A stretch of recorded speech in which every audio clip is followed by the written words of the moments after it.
my name is Kenzie Swanhart and I lead the Ninja Test Kitchen. And today I'm going to show you how to clean your Foodi hot and cold blender. So I just made a mixer using the infusion button. And what I'm going to do is just add some water to the pitcher.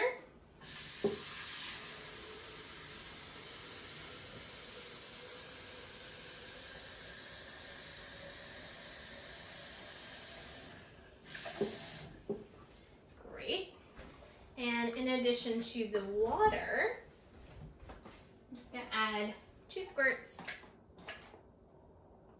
Is that 2? Yeah. Of dish soap. I'm gonna go ahead and put the lid on. And now I'm choosing the clean function right up here, and it's gonna use heat as well as a pulsing action, a pre-programmed setting to actually clean the entire blender. And the heat's gonna help to break down anything that's stuck on this glass pitcher. So, you can see right away it gets to work, putting all the water around and really starting to break everything down.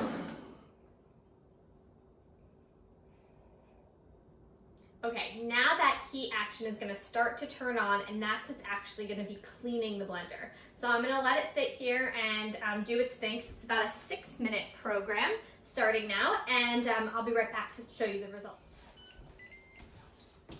So check this out. We had stuck on ingredients from our raspberry lime Ricky. So we had stuck on raspberries that are super sticky, we had lime juice, and we had sugar, and it was all stuck to the sides. Because the Foodi blender is not dishwasher safe, we integrated this super useful clean feature, which actually uses heat to clean your blender, kind of like your dishwasher.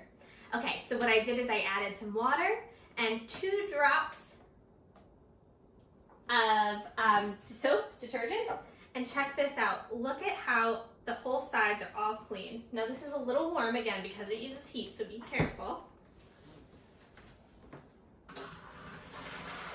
I'm going to give this a quick rinse.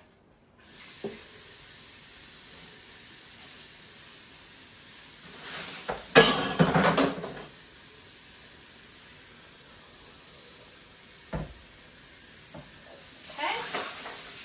And it is super clean on all of the sides and inside. So if that's not easy to clean, I don't know what is. If you have any questions about how to use your Foodi blender or what recipes to make, please comment below and let me know. I'd love to help you out, and I hope you enjoyed this little tutorial on how to use the cleaning feature.